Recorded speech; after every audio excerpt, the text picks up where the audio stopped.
In the vast, scorched desert of Western Australia, geologists just confirmed a discovery that has Beijing in a panic. We're talking about 1.8 billion tons of the most valuable materials on Earth. Substances that power your phone, your electric car, and the weapons that defend nations. And right now, one country controls 92% of it all. Until this discovery. But before we dive into what happened in that Australian desert, we need to understand how we got here. Because this story doesn't start in 2023. It starts decades ago, with a strategic decision that most Western leaders now call the biggest geopolitical blunder of the modern era. Here's the thing most people don't know. China doesn't just make most of our technology. They control the raw materials that make technology possible. They're called rare earth elements, and despite the name, they're not actually rare. But there's a reason you've probably never heard of them, and that's exactly how China likes it. These elements are the invisible backbone of our modern world. Neodymium, praseodymium, dysprosium, terbium. Try saying those 3 times fast. Without them, no electric vehicles, no wind turbines, no military defense systems, no smartphones, nothing. But here's what's wild. America actually dominated rare earth production in the 1980s and 90s. The Mountain Pass mine in California was the world's leading supplier. The U.S. literally wrote the book on rare earth processing. So what happened? In the early 2000s, China made a calculated bet. They started mining rare earths at a scale that made everyone else look like they were playing with toy trucks. They flooded the global market with cheap rare earths, so cheap that it became financially impossible for American and Australian companies to compete. One by one, Western mines shut down. Too expensive. Too much environmental regulation. Why dig up your own backyard when China will sell it to you for pennies on the dollar? By 2010, China controlled 97% of global supply. And Western nations? They thought they'd gotten a great deal. Cheap materials. No environmental mess in their own countries. Win-win, right? Wrong. Because once everyone was dependent, China started playing a different game. The first warning shot came in 2010. Japan and China got into a territorial dispute over some islands in the East China Sea. Nothing major, just typical regional tension. Then China did something that sent shockwaves through every defense ministry in the Western world. They cut off rare earth exports to Japan. Completely. Japanese manufacturers panicked. Car production slowed. Electronics factories scrambled. And suddenly, everyone realized China had built a kill switch into the global economy. But the real panic came in 2019. During the trade war with President Trump, Chinese state media started openly discussing using rare earths as a weapon. "Don't say we didn't warn you," one headline read, a phrase China historically uses before taking serious action. The threat was clear. Keep pushing us, and we turn off the American defense contractors did the math and nearly had a heart attack. The F-35 fighter jet needs 420 kilograms of rare earths. Virginia-class submarines? Over 4 tons. Precision-guided missiles? Every single one depends on rare earth magnets. And where were 92% of those materials coming from? The country America was in a trade war with. The Pentagon called emergency meetings.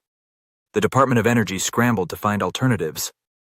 Australia, Canada, and the U.S. announced ambitious plans to restart domestic production. But here's the brutal reality.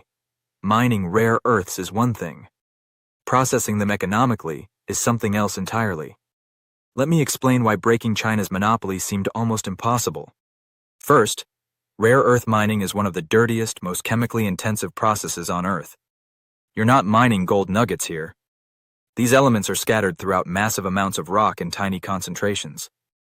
For every ton of usable rare earth concentrate, you might need to process hundreds of tons of ore, and the processing? It involves acids, high temperatures, and creates mountains of toxic waste. China built their rare earth industry when environmental regulations were, let's say, flexible. They centralized processing in regions where pollution concerns took a back seat to economic growth. The city of Baotou in Inner Mongolia became the rare earth capital of the world, and also one of the most polluted places on the planet. There's a toxic lake there, Locals call it the rare earth lake, filled with the chemical waste from decades of processing. It's become a symbol of the environmental price China paid to corner this market. Western companies couldn't compete with that. Environmental regulations in the US, Australia, and Europe make rare earth processing expensive. Really expensive. The Mountain Pass mine in California tried to reopen in 2017. It went bankrupt within 3 years. Not because they couldn't mine the ore, but because processing it economically in America proved nearly impossible. Second problem, China doesn't just mine rare earths. They've spent 30 years building the entire supply chain. The mining, the separation, the refining, the magnet manufacturing, the integration into products. Even if you could mine rare earths in Australia, where would you send them for processing? China. Where would you send them for magnet manufacturing? China. Where do the magnets get integrated into motors? You guessed it, China. Breaking one link in that chain doesn't solve the problem. You need to rebuild the entire supply chain from scratch. And that takes billions of dollars and decades of investment. Which is exactly why Western governments mostly just hoped for the best. Until November 2023. Which brings us to a remote corner of Western Australia called Jupiter. A small mining company, now operating as Critica, was drilling test holes, not expecting much. They'd owned this land for 18 years, and it had basically been collecting dust in their to-do file. The area is about as remote as you can get, roughly 300 kilometers northeast of Perth, in the middle of nowhere. Red dirt, scattered bushes, extreme heat. Not exactly prime real estate. But when those drill cores came back from the lab, everything changed. The readings showed something extraordinary. Not just rare earths, but the exact rare earths that are worth their weight in gold. The magnet-making ones. The ones China has been hoarding. Here's why this matters. Not all rare earths are created equal. There are 17 different rare earth elements, and some are worth way more than others. The cheap ones, lanthanum, cerium, they're abundant and relatively easy to find. But the valuable ones, neodymium, praseodymium, dysprosium, terbium, those are the elements that make the permanent magnets in electric motors. Those are the ones everyone's desperate to secure. And Jupiter's deposit is rich in exactly those high-value elements. The final numbers? 1.8 billion tons of mineralization, with rare earth grades that made geologists do double takes. To be perfectly clear, this is the estimated inferred resource, the ore in the ground, not pure metal. But the scale of this resource is massive, putting it squarely among the world's largest clay-hosted deposits. Critica's share price did what you'd expect. It went absolutely ballistic. Investors who'd been ignoring this little exploration company for years suddenly couldn't buy shares fast enough. But here's where the story gets really interesting. The discovery wasn't limited to the magnet metals. Further analysis confirmed that Jupiter also holds high concentrations of gallium. Gallium is a critical, strategic mineral used in advanced semiconductors, 5G technology, and high-frequency military radar. And China, in a clear move of economic leverage, had restricted exports of gallium to the US months before. Critica's clay deposit wasn't just a resource, it was a strategic counterpunch. Now, you might see headlines throwing around massive numbers. $100 trillion discovery, biggest find in history. Here's the reality. The raw ore itself? Worth tens of billions. But the economic leverage this deposit offers? That's the $100 trillion question. We aren't just talking about the price of the metal. We're talking about the $100 trillion global economy that relies on it. Every iPhone, every F-35 jet, every AI data center, every electric vehicle. They all depend on this supply chain. Right now, that entire $100 trillion ecosystem is resting on a supply chain controlled by one country. This discovery? It's the first real crack in that monopoly. Think of it like discovering a massive oil field in 1973 during the OPEC crisis.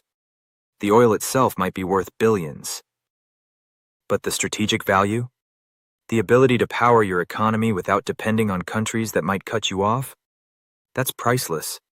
Jupiter isn't just a mining project. It's a potential cornerstone of energy independence for the entire Western Alliance. And the timing couldn't be more critical, especially given the dual threat: magnet metals for EVs and gallium for defense and tech independence.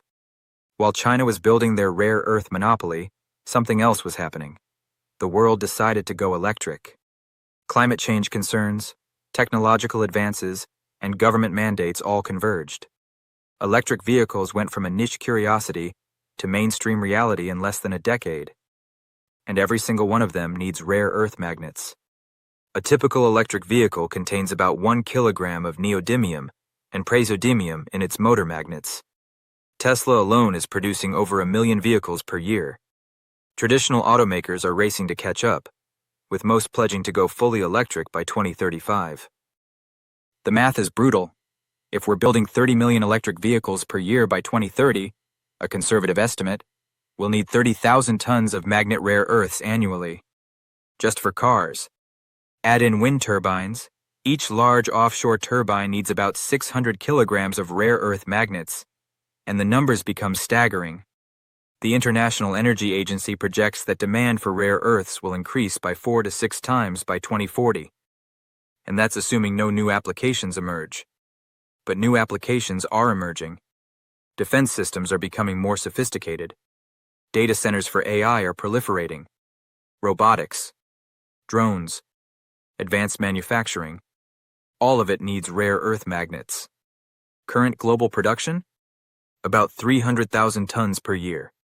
Projected demand by 2040? Over 1 million tons. The gap between supply and demand is growing. Fast. And right now, China controls the supply. Which is why Western governments are suddenly willing to spend whatever it takes to build alternatives. Now here's where it gets really interesting. For years, Western nations have known they have a China problem. When 92% of your critical materials come from one geopolitical rival, you're basically letting them hold the kill switch to your entire economy. America tried reopening mines. They failed. Too expensive to compete. Europe tried partnerships with Africa. Progress has been painfully slow. But Australia just hit the jackpot. And they're not just sitting on it. In October 2025, following intense negotiations under the Compact for Critical Minerals, Australia and the United States signed a strategic pact representing an investment commitment of up to $8.5 billion to develop rare earth processing together. This historic partnership aims to break China's stranglehold on the supply chain. This isn't just investment money. This is a strategic partnership between two of China's main geopolitical rivals, specifically designed to build a parallel rare earth supply chain. The deal includes funding for processing facilities, research into new separation technologies, and guaranteed purchase agreements from the U.S. military. This also includes fast-tracking the development of resources like Jupiter, which contain both magnet metals and gallium, critical for U.S. defense needs. And Jupiter is now sitting at the center of this geopolitical chess game. The Australian government fast-tracked permitting. The U.S. Export-Import Bank offered financing. Defense contractors started sending technical teams to review the project. This isn't business as usual. This is an all-hands-on-deck effort to achieve supply chain independence. But there's a problem. A big one. But here's what makes Jupiter truly revolutionary. It's not just about what they found. It's about how they're going to extract it. Traditional rare earth mining is a nightmare. You dig up massive amounts of rock, then crush it into powder. Then you dump it all in chemical baths, usually involving sulfuric acid, hydrochloric acid, and a dozen other nasty substances, to separate the rare earths from everything else. The process creates enormous amounts of waste. For every ton of rare earth concentrate, you might generate 10 to 15 tons of toxic tailings that need to be stored forever. It's expensive, it's dirty, and it's why most countries gave up trying to compete with China. Critica's team came up with something brilliant. They're going to separate the valuable stuff right at the beginning, rejecting 95% of the waste material before it ever touches chemicals. The technical term is pre-concentration, and it works because Jupiter's deposit has unique mineralogy. Unlike high-grade hard rock mines where the ore might contain 1 or 2% total rare earth oxides, TREO, these clay-hosted deposits are often lower grade, around $1,500 to $2,500 parts per million TREO. Pre-concentration compensates for this lower grade. The rare earths are concentrated in specific clay minerals that can be separated using relatively simple physical processes, sorting by density, magnetic properties, and particle size. Think of it like panning for gold. Instead of processing every handful of dirt, you wash away most of the waste first, then concentrate your efforts on the material that actually contains gold. By rejecting 95% of the material up front, you reduce chemical consumption by 90%, water usage by 80%, waste generation by 95%, processing costs by up to 60%. This isn't just clever engineering. It's the potential solution to rare earth production's biggest problem: the environmental and financial cost. Lower costs, smaller environmental footprint, and it could make Australian rare earths competitive with Chinese prices for the first time ever. Now, here's a crucial point. Even if Australian rare earths cost 10% more than Chinese ones, it doesn't matter. The US military doesn't care if Australian magnets cost 10% more. They just care that they actually arrive when needed. European electric vehicle manufacturers are already signaling they'll pay premiums for conflict-free rare earths with verified supply chains. Supply chain security is now a feature, not a bug. And it's a feature customers are willing to pay for. So what did China do when they heard about the US-Australia partnership? They immediately announced they're increasing their rare earth production by 10%. They're ramping up mining quotas to record highs. They've banned exports of certain critical minerals, including gallium and germanium, to the US. A clear signal they view these materials as weapons. They've also started subsidizing their rare earth processors to drive prices even lower. This isn't just business anymore. This is economic warfare. China knows that if Australia succeeds, their monopoly crumbles. Decades of strategic control vanishes. Billions in economic leverage disappears. And they're not going to let that happen without a fight. They're already trying to flood the market with cheaper rare earths to make Western projects unprofitable before they even open. It's the same playbook they used in the 2000s.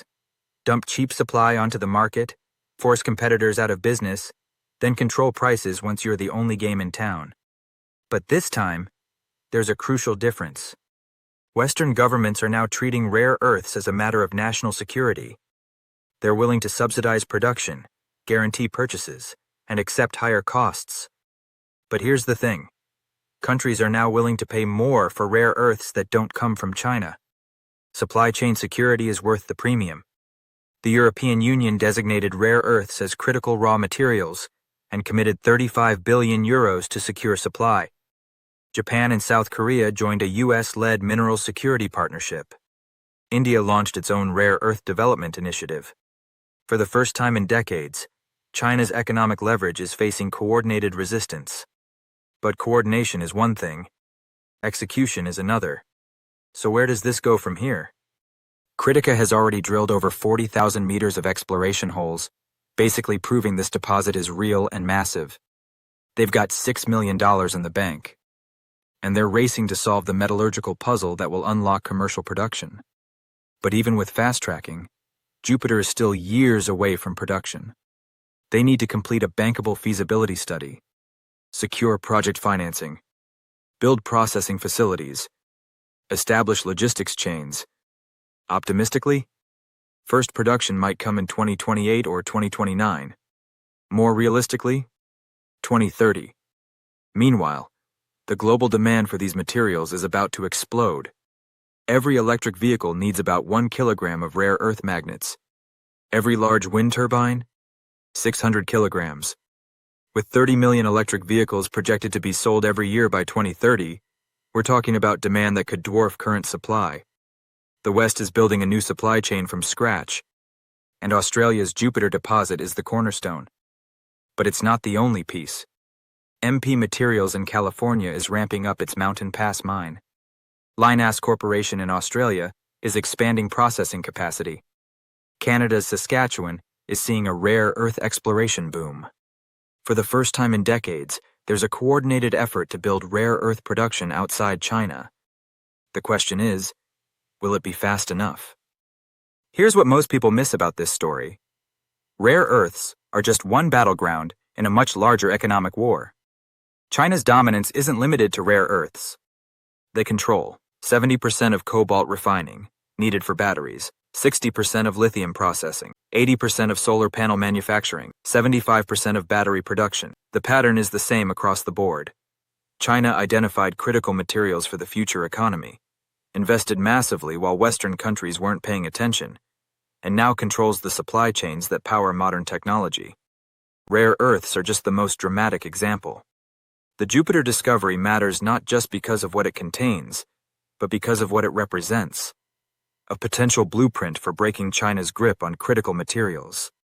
If Australia can prove that Western countries can mine and process rare earths economically and environmentally responsibly, it opens the door for similar projects with lithium, cobalt, graphite, and other critical materials. This is about more than one mine. It's about whether democratic nations can secure the raw materials needed for economic independence in the 21st century. But there's a complication that nobody likes talking about: environmental opposition. China built their rare earth industry by accepting environmental damage that would be politically impossible in Western democracies. That toxic lake in Biotu? Unthinkable in Australia or America. But Western mining projects face opposition that Chinese companies never encounter. Environmental groups, indigenous land rights, local community concerns, regulatory hurdles. Even with fast-tracking, Jupiter will face years of environmental impact studies. Water usage in arid Western Australia will be scrutinized. The carbon footprint of mining operations will be debated. These are good things. Responsible mining should account for environmental and social impacts. But they create a paradox. Western nations want supply chain independence from China, but they also demand environmental standards that make competing with China extremely difficult. Critica's pre-concentration technology helps.